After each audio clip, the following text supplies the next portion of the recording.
Halo, jumpa lagi bersama saya di channel YouTube saya, Kosmas Jerry Anggoro, channel yang membahas tentang segala sesuatu yang berkaitan dengan fisika. Pada kesempatan kali ini, saya akan mengajak rekan-rekan sekalian untuk fokus membahas tentang konsep gaya normal. Nah, sebelum kita jauh bicara tentang gaya normal, saya akan mengenalkan terlebih dahulu sebenarnya apa itu gaya normal. Jadi, jika ada dua benda A dan B, masing-masing bersentuhan, maka benda A akan memberikan gaya dari permukaan benda A ke permukaan benda B.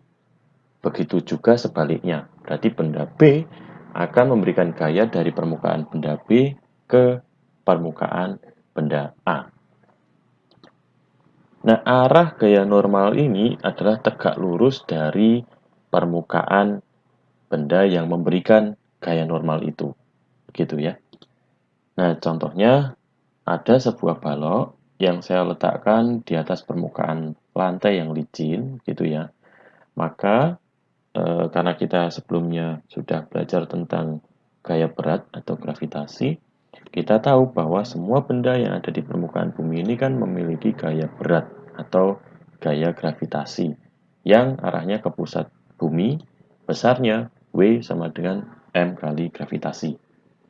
Nah, kalau kita cermati, semua benda yang ada di permukaan bumi ini kan diam ya. Kalau tidak dikenai gaya luar loh ya. Artinya diletakkan di atas permukaan lantai pasti dia akan diam. Nah, mengapa dia diam? Karena sebenarnya lantai ini juga memberikan gaya pelawan yang dihasilkan oleh gaya berat ini. Mengapa saya bisa mengatakan itu? Karena secara logika sederhana, kalau tidak ada penahan atau pelawan dari lantai kepada balok ini, maka ketika balok ini saya letakkan di atas permukaan lantai dan dia punya gaya gravitasi atau gaya berat, yaitu gaya tarik yang ke pusat bumi, maka balok ini akan terus dan bergerak menerobos lantai sehingga menuju ke pusat bumi. Tapi kan nyatanya enggak. Berarti lantai itu juga memberikan gaya pelawan. Nah, gaya pelawan ini kalau saya buat dalam bentuk koordinat kartesian, arahnya berlawanan arah dengan gaya berat itu atau tegak lurus terhadap lantai karena yang memberikan gaya pelawan adalah gaya lantai ini, si lantai ini ya. Sehingga gaya pelawannya ini disebut sebagai gaya normal gitu. Jadi arah gaya normal ini selalu tegak lurus terhadap permukaan bidang. Ini bidangnya kan lantai. Maka gaya normalnya tegak lurus permukaan bidang. Gitu. Sehingga dengan kata lain, karena pada keadaan ini balok itu diam, artinya diam itu kan berarti semua atau total gayanya sama dengan nol, gitu ya. Sehingga gaya yang bekerja pada sumbu Y ini pasti juga sama dengan nol. Logika sederhananya gini, kalau gaya normalnya lebih kecil, berarti baloknya menerobos ke tanah, masuk ke pusat bumi, kan gitu.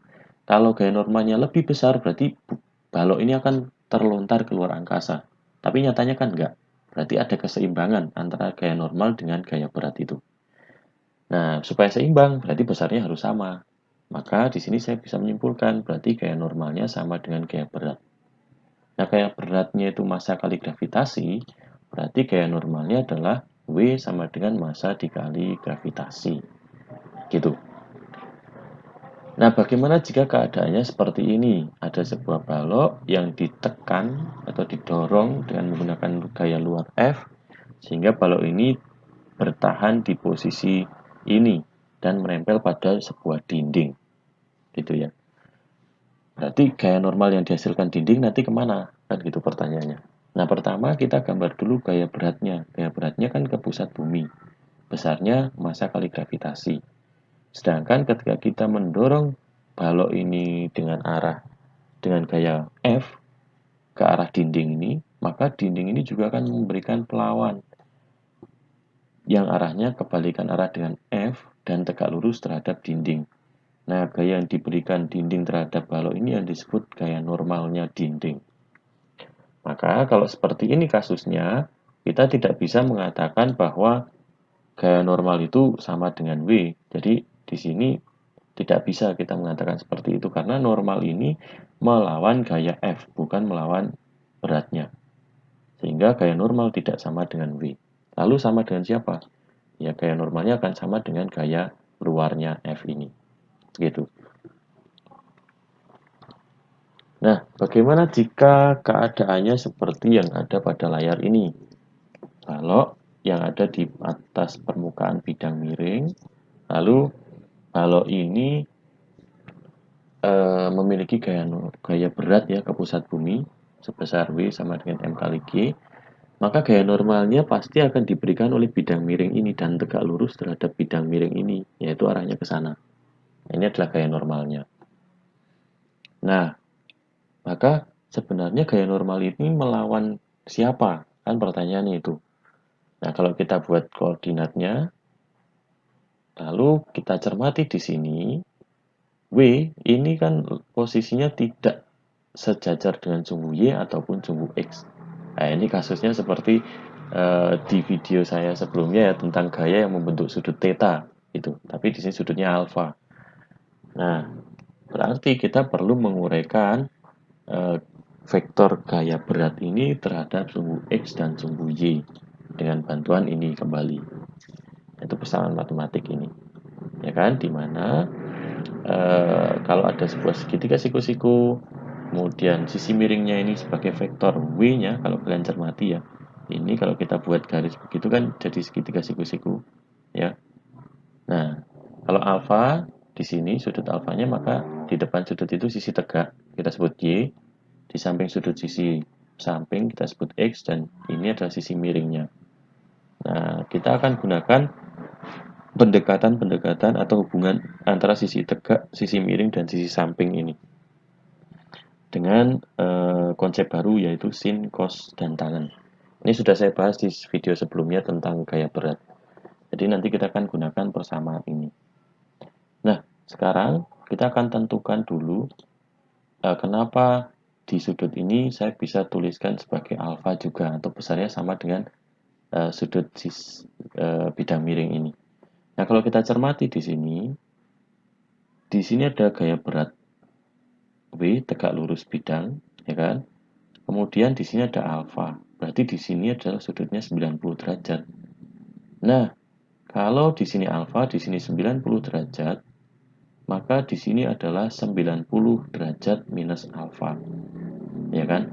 Kenapa? Karena dalam segitiga siku-siku ini sudut totalnya kan 180, ya kan?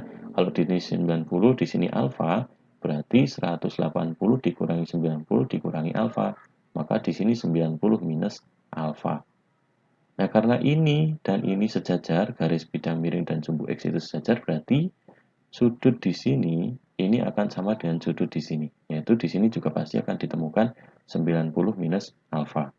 Nah, karena di sudut antara sumbu X dan Y ini adalah 90 derajat, kalau di sini 90 derajat, di sini 90 minus alfa, maka di sini adalah alfa, yaitu 90 derajat dikurangi 90 minus alfa, yaitu alfa. Begitu. Nah, lalu kita uraikan ini ke dalam sumbu X dan Y. Diperolehlah Wx dan Wy. Nah, maka kita hitung dulu besarnya Wx-nya. Nah, kalau kita lihat di sini, Wx itu kan dia berada di, kalau kita ambil ini garis ini ya, anak panah ini kita pindahkan ke sini, berarti kan dia berada pada posisi di depan alfa. Berarti dia sebagai Y. Maka kalau untuk mencari Y-nya berarti W dikali sinus alfa. Sedangkan ini dia berada di samping sudut alfa. Berarti WY ini adalah W cos alfa. Maka gaya normal ini sebenarnya akan melawan gaya WY ini, yaitu N sama dengan WY sama dengan W cos alfa atau M kali G cos alfa. Begitu. Nah, ini untuk kalian pahami aja dan kalian kenali dulu. Oke, untuk memperjelas, maka kita akan lanjut ke contoh soal ini. 1. Sebuah balok berada di permukaan lantai licin bermassa 20 kg. Tentukan gaya normal lantai terhadap balok jika gravitasinya sama dengan 10 meter per second kuadrat. Yang kedua, sebuah balok bermassa 20 kg berada di atas permukaan lantai yang licin. Balok diangkat dengan menggunakan gaya 100 Newton. Tentukan gaya normal lantai terhadap balok dengan G-nya adalah 10 meter per second kuadrat. Sedangkan yang ketiga, Dika menahan balok dengan gaya 50 Newton sehingga balok itu menempel pada dinding rumah. Berapa besar gaya normal dinding terhadap balok tersebut? G-nya sama, 10 meter per second kuadrat.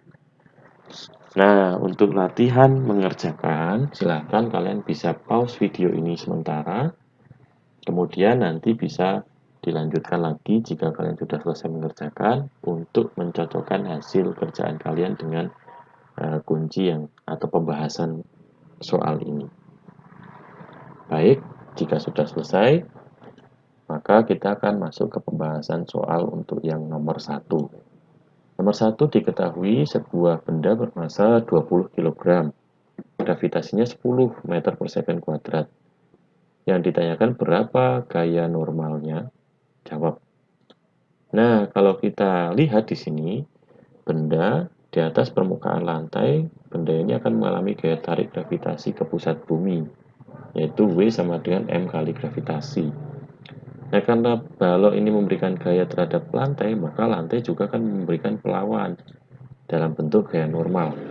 Nah, kalau dalam hal ini, berarti situasi ini mengatakan bahwa gaya normal ini akan sama dengan gaya beratnya. Untuk kasus nomor 1 loh ya.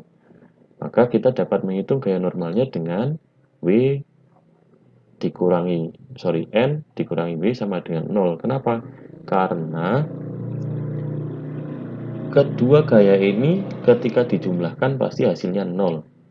Nah, ingat di pembahasan saya di awal tadi, pada saat benda ini berada di permukaan lantai, keadaannya diam. Diam itu berarti menunjukkan adanya keseimbangan. Keseimbangan bisa terjadi kalau resultan gaya yang bekerja di sini adalah 0. Sedangkan gaya yang bekerja hanya ada gaya normal dan gaya berat. Berarti totalnya N dan W ini sama dengan 0. Karena N ke atas maka positif N, W-nya ke bawah berarti negatif W. Ini harus sama dengan 0. Berarti N harus sama dengan W. Maka N dapat dihitung dengan menggunakan M kali G karena W-nya adalah massa kali gravitasi, yaitu 20 kilo dikali 10 meter per second kuadrat, yaitu N-nya sebesar 200 Newton. Ini untuk yang pertama.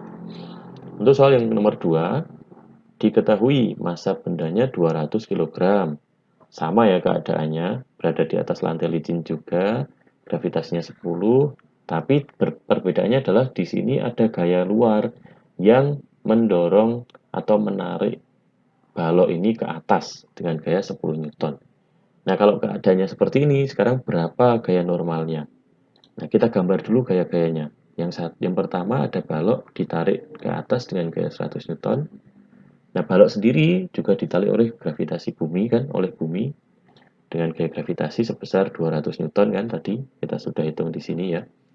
Nah, berarti gaya normalnya juga yang diberikan tanah juga arahnya ke atas. Nah, perbedaannya dengan soal pertama, di sini kita cermati ada dua gaya yang arahnya ke atas atau ke sembunyi.